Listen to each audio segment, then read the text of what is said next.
datang kepada Bapak Pak Syekh Hujati Cirebon. Oh iya. Halo, Ya, Assalamualaikum. Waalaikumsalam. Datang juga kepada Ibu narasumber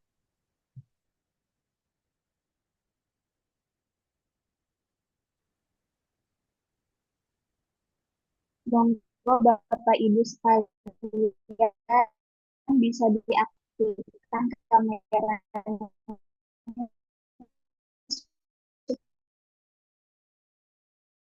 supaya terlihat dan cantiknya.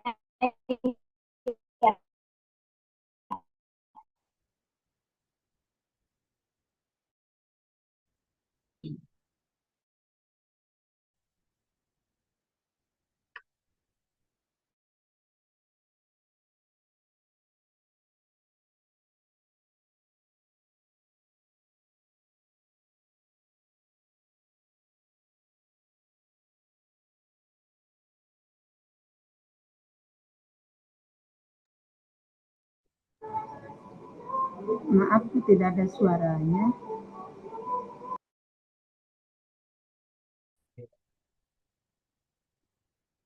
Suara agak putus-putus, belum jelas.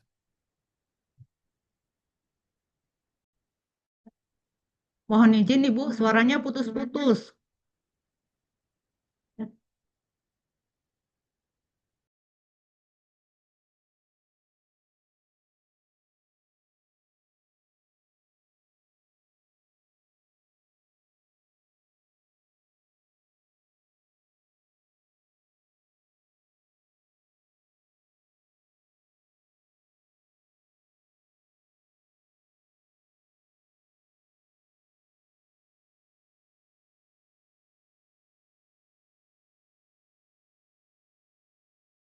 Tes, tes.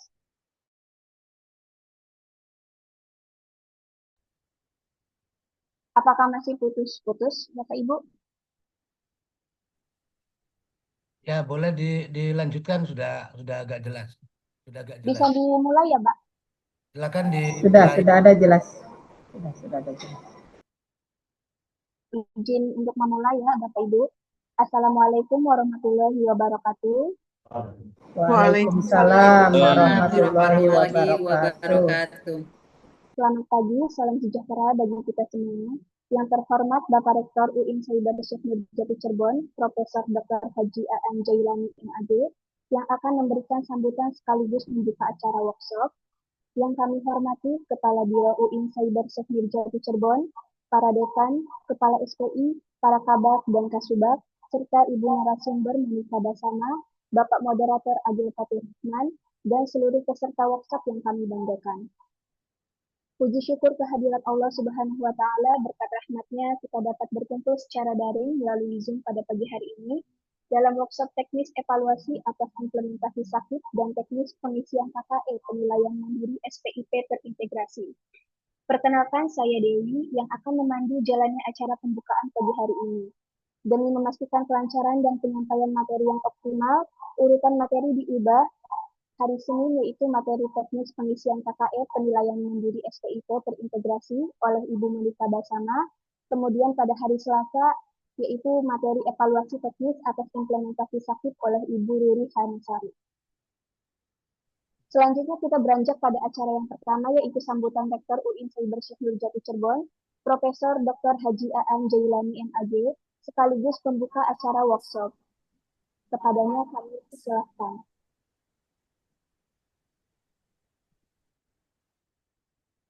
Assalamualaikum warahmatullahi wabarakatuh.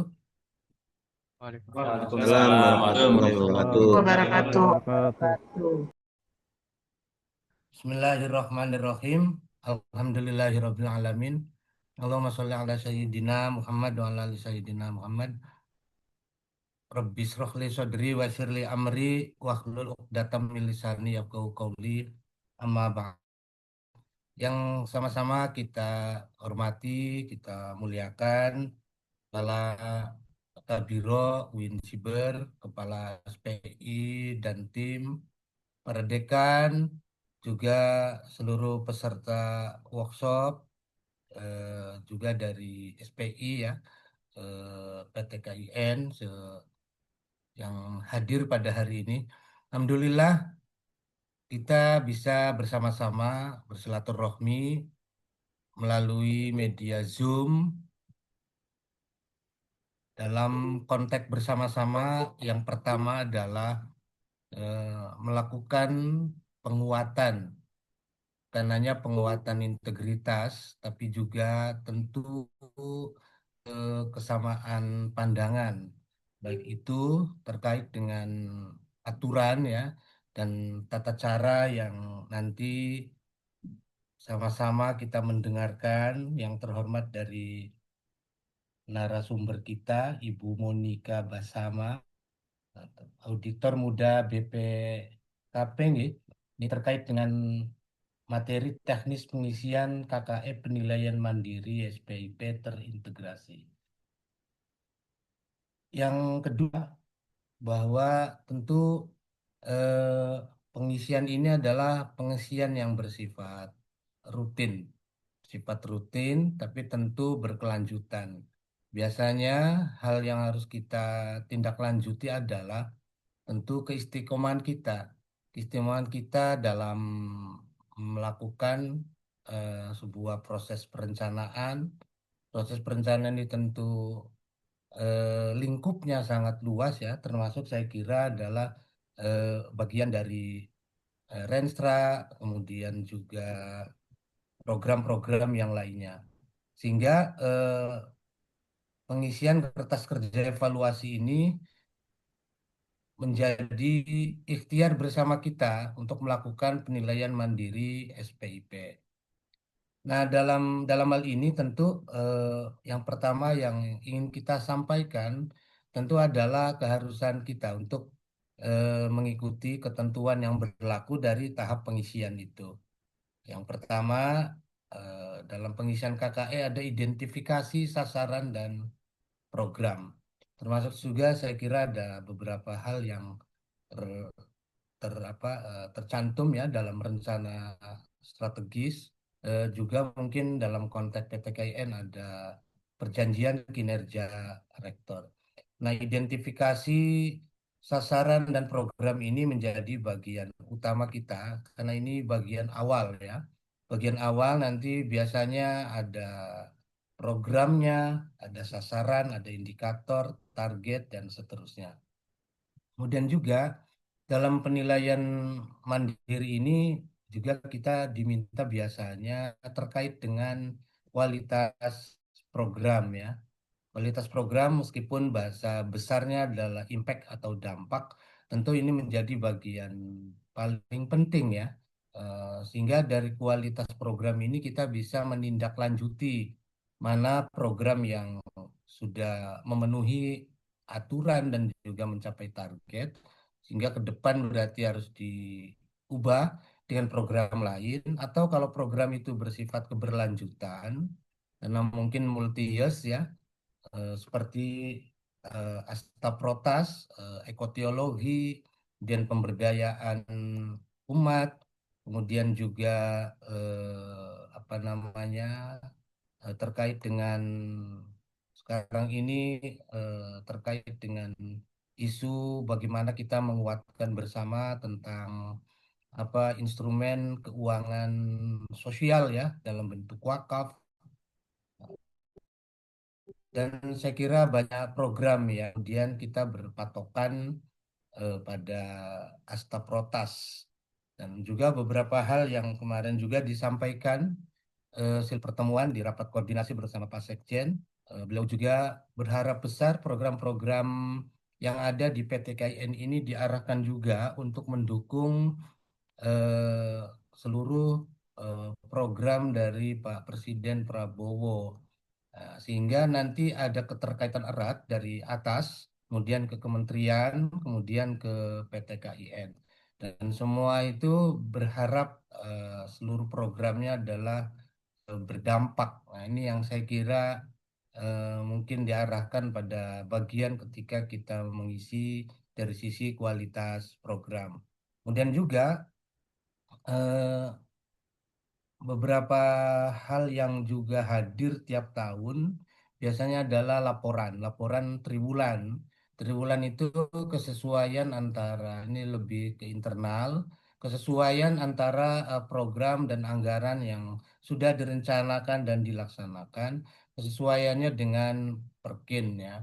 Karena Perkin ini juga mewakili beberapa program atau sebagian besar program dari staf protas Kementerian Agama.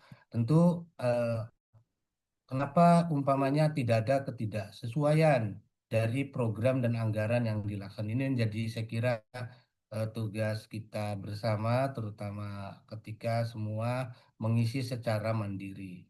Dan ini penting karena sebuah program itu dia berjalan pada waktunya, pada saatnya, tapi suatu ketika ada perubahan-perubahan tertentu yang memang harus diperbarui atau mungkin dilakukan inovasi.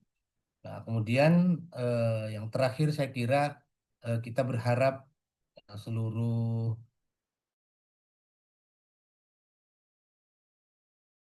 penilaian mandiri SPIP ini, termasuk juga nanti terkait dengan Sakip, ini menjadikan bodi PTKIN ini eh, bukan hanya eh, mencapai kepuasan dari sisi integritas, tapi berharap besar adalah bahwa program-program dengan anggaran yang ada itu betul-betul berdampak luas, bukan hanya secara internal dalam konteks aktivitas akademik, tapi juga lebih dirasakan oleh seluruh mitra ataupun masyarakat secara luas. Mungkin itu saja yang dapat kami sampaikan. Mohon izin, mari bersama-sama dengan membaca Bismillah, kita buka webinar teknis pengisian kertas kerja evaluasi penilaian mandiri SPIP terintegrasi dan implementasi Sakip dengan membaca Bismillahirrahmanirrahim. Kita buka secara resmi. Demikian yang dapat kami sampaikan. Terima kasih kepada para narasumber, eh, kemudian Pak Kabiro, para dekan, Ketua SPI dan tim, dan juga seluruh peserta webinar yang sudah mengikuti, yang akan mengikuti sampai 2 hari ke depan. Gitu. Demikian, kurang lebihnya mohon maaf. Wassalamualaikum warahmatullahi wabarakatuh. Waalaikumsalam warahmatullahi wabarakatuh. Setidaknya kami sampaikan kepada Bapak Rektor atas sambutan dan telah membuka workshop ini. Acara akan dilanjutkan dengan sesi workshop teknis pengisian KKE, SPIP terintegrasi, dan tanya jawab. Kami persilahkan kepada moderator sesi pertama, yaitu Bapak Adil Faturrahman. Kepadanya kami persilahkan. Baik, Bu Dewi, terima kasih. Eh,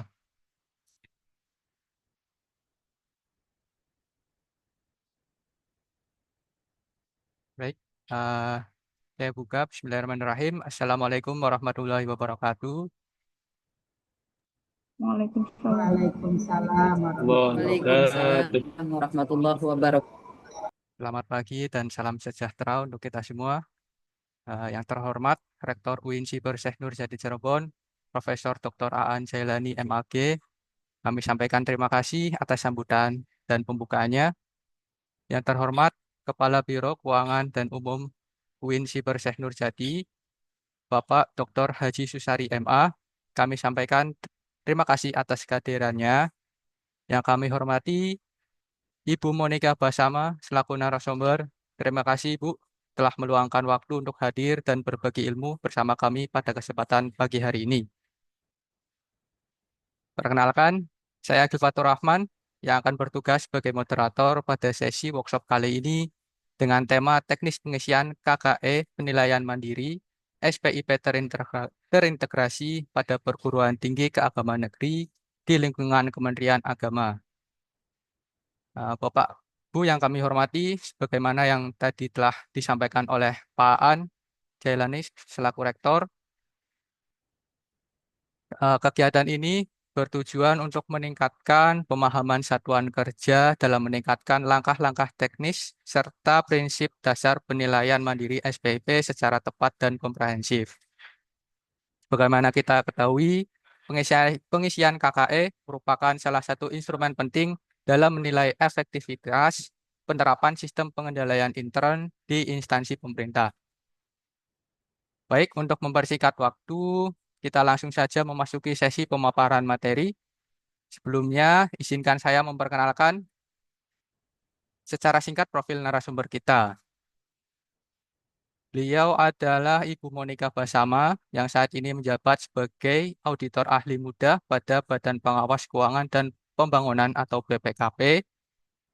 Beliau merupakan alumni dari Politeknik Keuangan Negara STAN dan Universitas Lampung, serta memiliki pengalaman dalam pelaksanaan pengawasan dan pembinaan penerapan sistem pengendalian intern pemerintah atau SPIP di berbagai instansi pemerintah.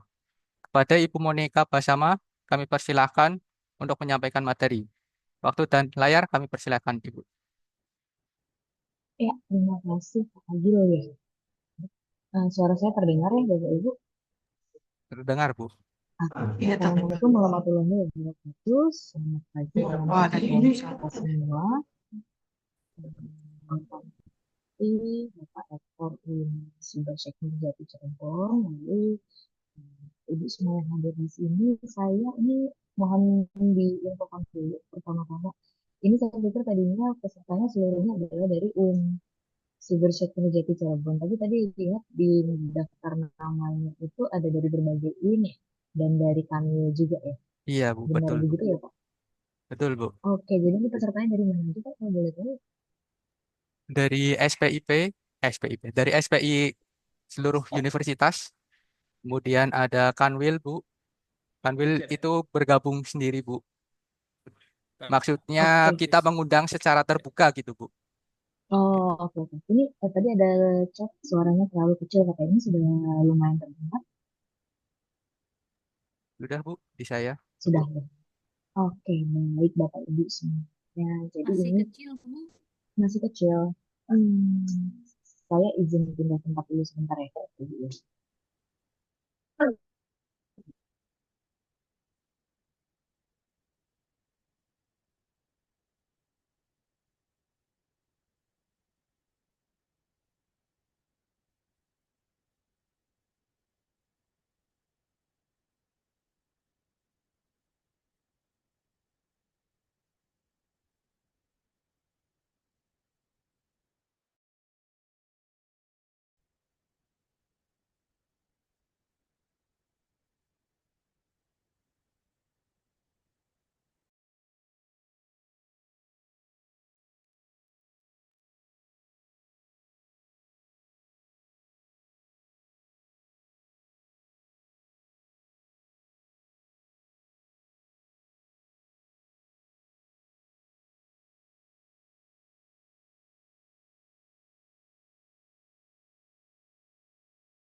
Baik, apakah sudah terdengar ya suaranya Bapak Ibu?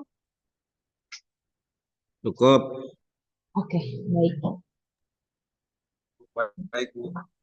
Oke, saya izin share screen ya Bapak Ibu.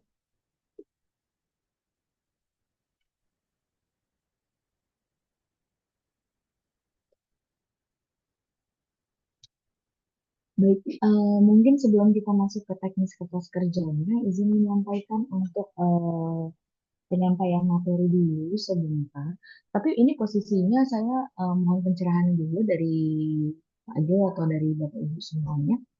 Ini posisinya kalau dari Kementerian Agama, sepengetahuan kami itu kan sudah bersurat ya, Bapak Ibu ya, sudah bersurat untuk melakukan meminta permohonan evaluasi SPIP tahun 2025 ini kepada BPKP gitu ya. Jadi berarti Bapak Ibu eh, untuk tahun 2025 ini seharusnya sudah selesai mengisi kertas kerja begitu ya. Berarti ini untuk ke depannya. Untuk selanjutnya Betul, benar begitu, betul Ibu. Pak Agil ya? Oke, baik. Oke, baik. Izin menyampaikan berarti seharusnya Bapak Ibu saat ini posisinya sudah lumayan memahami gitu ya untuk konsep penilaian maturitas penyelenggaraan SPIP.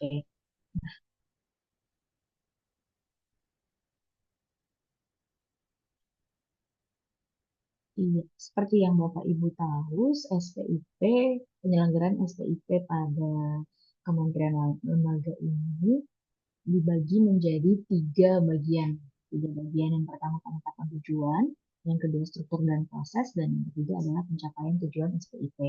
Nah, pada penetapan tujuan ini dilakukan untuk menilai kualitas perencanaan dari KL. Menilai kualitas perencanaan dari KL. Jadi di sini yang dinilai adalah sasaran strategis KL dan strategi pencapaian sasaran strategis. Jadi ada dua yang dinilai, yaitu sasaran strategis KL-nya sendiri, lalu strategi pencapaian sasaran strategis. Jadi strategi pencapaian sasaran strategis ini nanti dilihat cascading dari sasaran strategis ke program ke kegiatan sampai dengan level RO-nya. Lalu yang kedua, struktur dan proses. Struktur dan proses ini adalah penilaian struktur dan proses atau unsur-unsur SPIP yang lebih dikenal sebagai unsur-unsur SPIP. Ini terdiri dari lingkungan pengendalian, penilaian resiko, kegiatan pengendalian, informasi dan komunikasi, dan pemantauan. Jadi ada 5 unsur di dalamnya.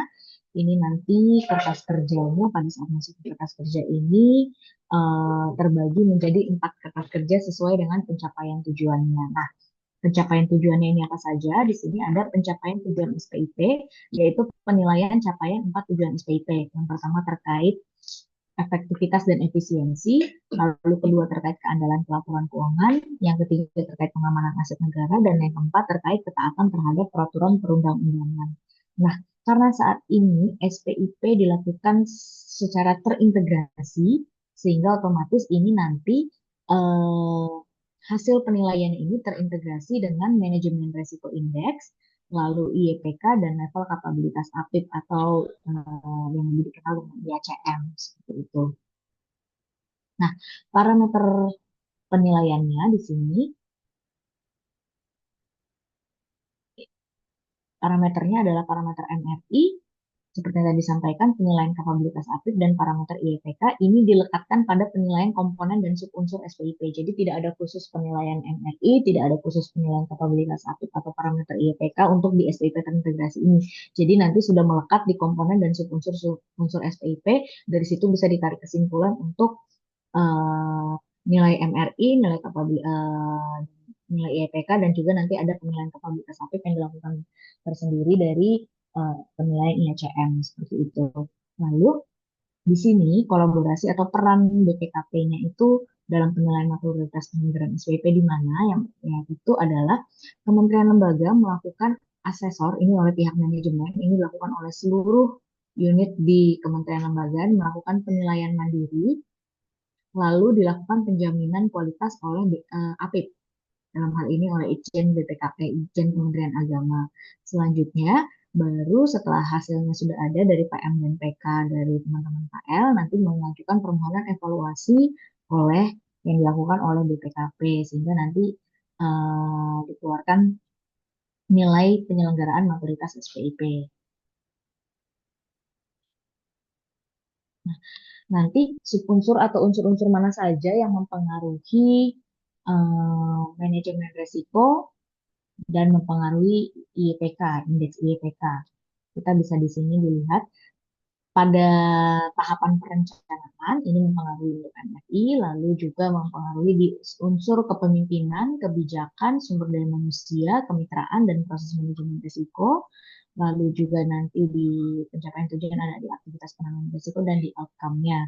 Sedangkan dalam IPK nantinya ini ada di kapabilitas pengelolaan risiko korupsi, lalu penerapan strategis pencegahan dan penanganan kejadian korupsi. Nanti dilihat dari sistem responnya, tingkat korupsi yang keterjadian di KL, lalu budaya organisasi anti korupsinya bagaimana, sistem pencegahan yang sudah diimplementasikan seperti apa, lalu kompetensi anti korupsinya sejauh mana. Nah, untuk PK Apip sendiri ini nanti ada di struktur dan proses di bagian lingkungan pengendalian.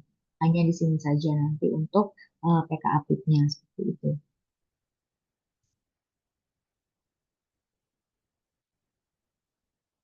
Nah, idealnya itu kapan dilakukan? Penilaian mandiri itu adalah dari misalnya penilaian tahun 2026 nantinya. Jadi penilaian mandiri itu sudah dilakukan dari Juli 2025 sampai dengan Januari 2000 Juni 2026-nya seperti itu. Nah, ini PM dan PK-nya sudah dari Juli sampai dengan Juni. Jadi tahun sebelumnya sampai dengan tahun penilaiannya seperti itu. Jadi kalau tahun 2026 berarti dari Juli 2025 sampai dengan Juni 2026. Dan evaluasi atas PM-nya itu di Juli sampai dengan Agustus. Baru selanjutnya nanti akan dilakukan evaluasi atas penilaian mandirinya. Di sini persiapannya yang pertama perlu dilakukan penetapan tim, lalu penentuan satker sampelnya, lalu rencana penilaiannya. Nah, yang apa saja yang dinilai tadi sudah disampaikan, yaitu penetapan tujuan, struktur dan proses, dan pencapaian tujuan. Metodenya seperti apa? Bisa dari analisis dokumen, wawancara, dan observasi.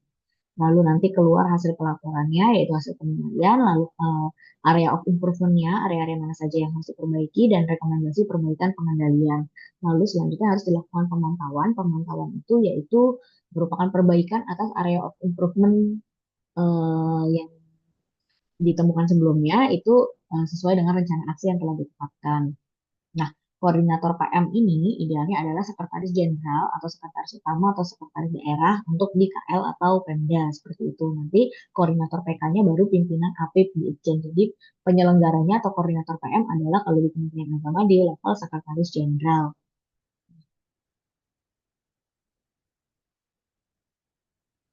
Nah, kriterianya apa? Kriteria untuk pembentukan eh, tim PM dan tim PK. Di sini dikatakan tim PM, tim penilaian mandiri ini minimal sepertiganya pernah mengikuti diklat atau bintek SPIP dan penilaian SPIP atau mengikuti penugasan terkait SPIP. Sedangkan untuk tim penjaminan kualitas atau yang di level Itjen ini harus 100%. 100%. Kalau tadi tim PM sepertiga, kalau di tim PK ini 100%.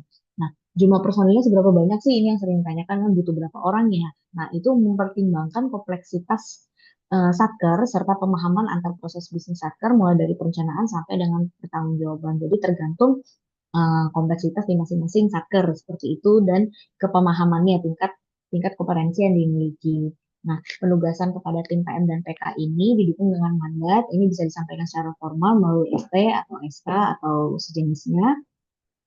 Lalu penetapan siklusnya itu penganggaran dan akuntabilitas pelaksanaan kegiatan PM dan PK ini juga harus menjadi perhatian. Nah, penentuan satker sampel PK-nya ini PK karena ini Bapak Ibu berarti tidak ada dari Itjen ya, seperti itu ya. Jadi kita mungkin lewatkan untuk yang PK-nya.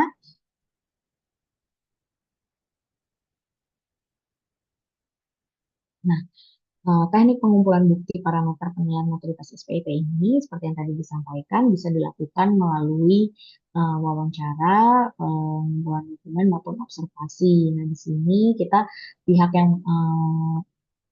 pihak yang memahami proses bisnis organisasi, lalu bukti-bukti berkas yang sesuai atau relevan dengan parameter dan kegiatan yang berlangsung atau kondisi yang dapat di lingkungan didapati di lingkungan organisasi yang dinilai. Nah, pendekatan tadi seperti yang disampaikan dikaitkan dengan 4 tujuan SPIP berdasarkan kriteria dalam parameter subunsur SPIP, manajemen risiko dan pengendalian korupsi. Lingkupnya ini disesuaikan dengan proses bisnis organisasi, dilakukan dalam lingkup pengujian kualitas perencanaan, struktur, dan proses pencapaian hasil.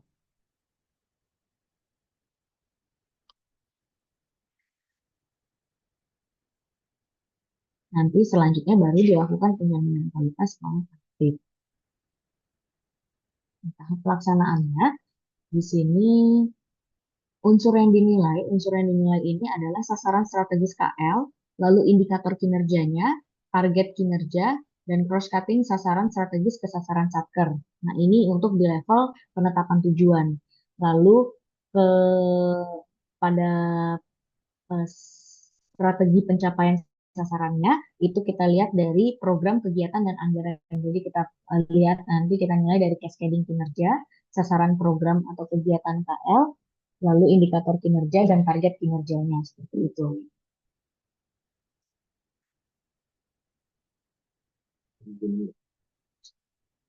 Penetapan tujuannya ini KL nanti bisa dilihat dari mana? Kita bisa lihat dari Perkin Menteri atau kepala lembaga, kalau di sini berarti Perkin Menteri Agama, lalu Perkin Kepala Satker, dan Dipa Satker.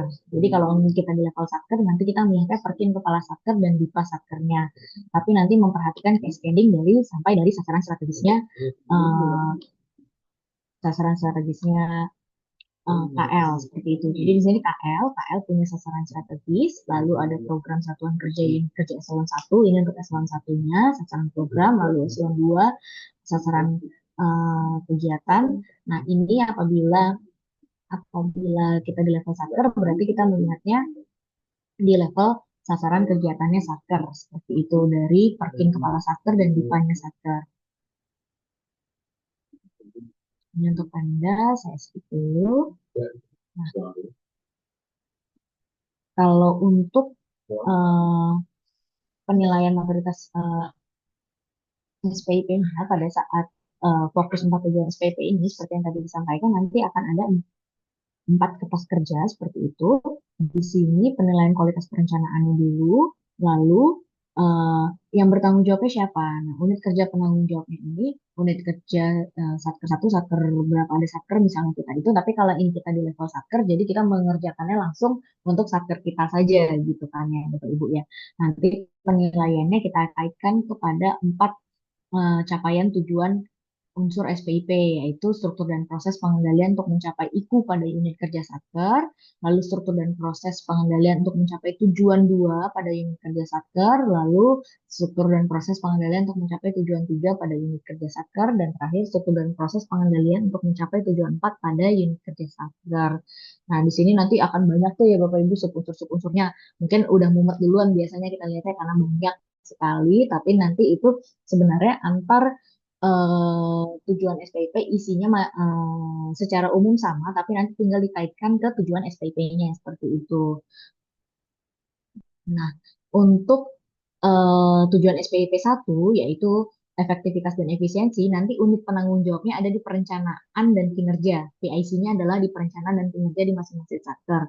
Nanti untuk pengelola keuangan, tujuan SPP kedua, keandalan laporan keuangan ini, penanggung jawabnya adalah pengelola keuangan. Nanti untuk kertas kerja, unsur SPIP yang tujuan kedua, ini yang bertanggung jawab adalah pengelola keuangan. Lalu tujuan SPIP yang ketiga, yaitu pengamanan aset, ini yang bertanggung jawab atau PIC-nya adalah penanggung jawab pengelola BNN. Lalu yang ketaatan ini adalah internal APIP. Jadi ini nanti yang mengisi cukup di level APIP-nya saja. Karena kalau di Kementerian Agama ini tidak ada APIP ya di daerah, tapi kalau dari teman-teman kampus kan ada SPI ya, ada unit SPI.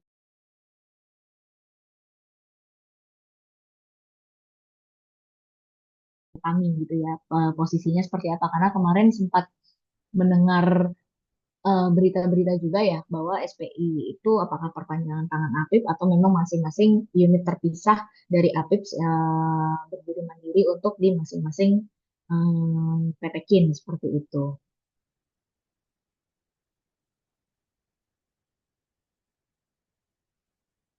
Nah, ini komponennya cukup banyak. Jadi Bapak Ibu perlu fokus juga terhadap bobot komponen, perlu memperhatikan bobot komponen seperti itu. Jadi di sini kan ada tiga tujuan SPIP-nya, yaitu tiga komponennya, yaitu pertama penetapan tujuan, yang kedua struktur dan proses, dan yang ketiga pencapaian tujuan. Nah, bisa Bapak Ibu lihat di sini, bobot komponen yang paling besar adalah di penetapan tujuan. Jadi, ini memegang peranan penting sekali untuk di kualitas sasaran strategis dan kualitas strategi pencapaian sasaran strategis. Dan ini perlu menjadi catatan bagi Bapak Ibu karena sasaran strategis ini kan kita bergeraknya dari Renstra ya. Renstra nanti ada cascading untuk kualitas strategis pencapaian sasaran strategisnya. Ini bisa dikatakan penentunya adalah di tahun ini. Ya kan ya Bapak Ibu ya. Karena kan ini Renstra baru ya kita ya 2025. Karena berarti akan berlaku sampai 5 tahun ke depan kan gitu ya, berlaku sampai 5 tahun ke depan. Jadi kalau apabila eh, ada yang tidak sesuai, itu kalau tidak direvisi itu akan mempengaruhi nilai-nilai selanjutnya kan seperti itu ke tahun-tahun selanjutnya. Nah, jadi ini cukup menjadi eh, poin penting karena dia memiliki bobot 40% dan ini bobot subunsurnya 50% seperti itu. Sedangkan struktur dan proses memang ini kelihatannya banyak sekali tapi memang kalau secara bobot dia hanya 30%. Tapi yang perlu menjadi perhatian di sini di subunsur penilaian resiko yaitu identifikasi resiko dan analisis resiko masing-masing punya bobot 10%. Nah, ini yang perlu menjadi catatan penting nanti buat Bapak Ibu semua terkait implementasi manajemen risiko. Jadi tidak hanya terkait kita punya risk register, tapi bagaimana kita melakukan manajemen risiko, menganalisisnya dan lain sebagainya. Karena ini tidak hanya semata-mata dipenuhi oleh kita punya risk register seperti itu. Nah, di pencapaian tujuan ini juga bobotnya 30%. Ini nanti ada terbagi menjadi efektivitas dan efisiensi pencapaian tujuan organisasi. Kita lihat dari capaian outcome dan output dari tahun sebelumnya. Berarti kalau kita nilai 2025 itu capaian outcome dan output dari tahun 2024. Lalu keandalan pelaporan keuangan, opini LK-nya. Lalu pengamanan atas aset, keamanan administrasi, keamanan fisik, keamanan hukum, dan yang terakhir adalah ketaatan pada peraturan perundang-undangan. Nah, ini nanti sudah ada kriteria-kriterianya untuk kategori skornya seperti itu. Sehingga mendapatkan bobot maksimal kalau ini terpenuhi adalah di 100%. Nah, ini kertas kerjanya, jadi tadi kan ada yang bagian kedua ini, Bapak Ibu. Bagian kedua adalah struktur dan proses. Struktur dan proses ini kertas kerjanya nanti ada 4 bagian, seperti yang tadi saya sampaikan. Nah, nanti ini semua, ini akan terkompilasi dan disimpulkan menjadi skor struktur dan proses di kertas kerja Lit 2. Nah, ini Bapak Ibu tidak perlu pusing-pusing, ini sudah ada rumusnya seperti itu. Jadi kita cukup mengisi kertas kerja tujuan 1, tujuan 2, tujuan 3, dan tujuan 4. Ini nanti akan disimpulkan menjadi skor struktur dan proses di kertas kerja Lit kedua. Nah, kertas kerja tujuan 1, ini tadi yang efektivitas dan efisiensi pencapaian tujuan organisasi, ini diisi oleh perencanaan, perencanaan dan yang bagian kinerja, lalu yang tujuan kedua ini keandalan pelaporan keuangan, ini diisi oleh yang bertanggung jawab PIC-nya di keuangan, lalu tujuan 3 pengamanan aset negara, ini nanti bisa diisi oleh Bapak Ibu yang bertanggung jawab pada BUMN, BUMD. Lalu terakhir kertas kerja tujuan 4, ini terkait ketatan peraturan perundang-undangan, ini diisi oleh Ijen-nya setempat seperti itu. Nah, ini di dalamnya ini sudah termasuk dari SPIP dan MRI dan untuk IEPK ini ada di dalam kertas kerja tujuan keempat. Jadi nanti simpulan IEPK ini, simpulan nilai IEPK ini diambil dari pengisian kertas kerja tujuan 4. Lalu ini gambaran kertas kerjanya, nanti ini saya skip saja langsung ke contoh pengisiannya.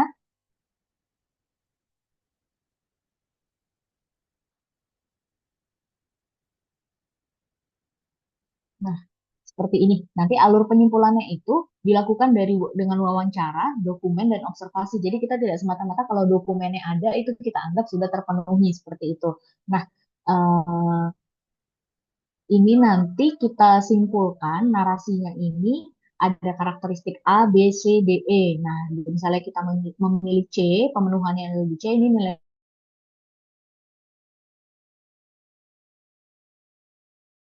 E. Nah, ini contoh pada kertas kerjanya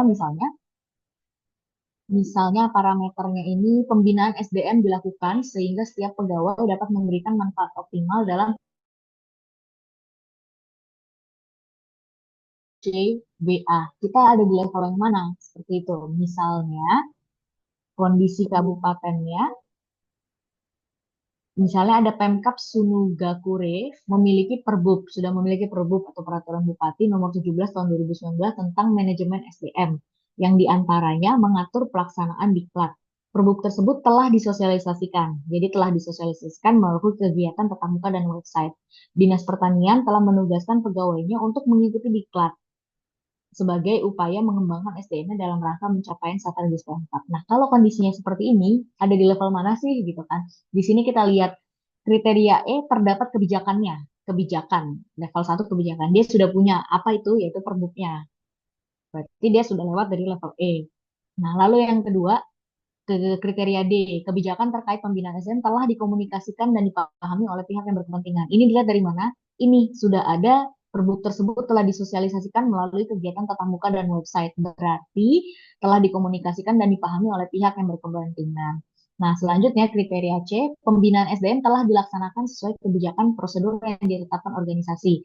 Di sini dikatakan Dinas Pertanian telah menugaskan pegawainya untuk mengikuti ini. Nah, berarti di sini sudah dilakukan. Nah, tapi dari kondisi kabupaten ini tidak ada penjelasan informasi mengenai pemenuhan kriteria B dan kriteria A, yaitu kriteria B, kebijakan dan implementasinya tadi telah dievaluasi sehingga dapat dilakukan diketahui efektivitasnya. Jadi baik kebijakannya maupun implementasinya ini sudah dievaluasi. Jadi kita tahu tingkat efektivitasnya apakah ada perlu perbaikan dari sisi kebijakan maupun dari sisi implementasinya. Lalu kriteria A, pembinaan SDM organisasi telah diperbaiki secara berkelanjutan.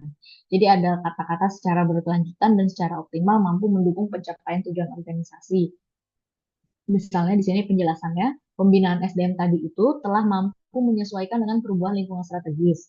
Lalu pembinaan SDM telah berhasil meningkatkan kinerja yang memberi dampak bagi pencapaian tujuan organisasi, dan keberhasilan pencapaian kinerja organisasi dapat dihubungkan dengan pembinaan SDM-nya. Jadi ada keterkaitan seperti itu. Nah, ini untuk pengukuran MRI-nya dan lain sebagainya, tapi ini nanti sudah otomatis ternilai dari penyelesaian kertas kerja kita. IEPK juga seperti itu, kita bisa dilihat di sini ada pilar-pilarnya, ini nanti di kertas kerja 3.4 terkait yang jadi bertanggung jawab dari Itjen atau dari APIP setempat.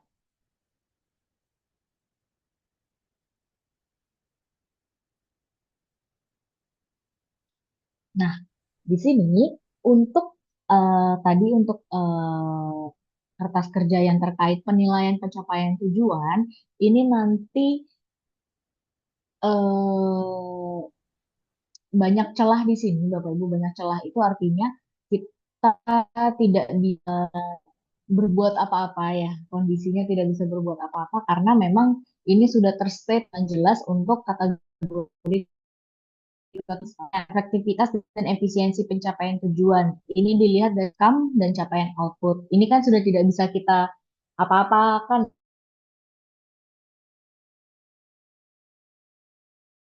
Kita sudah bisa lihat capaian outcome dan capaian outputnya.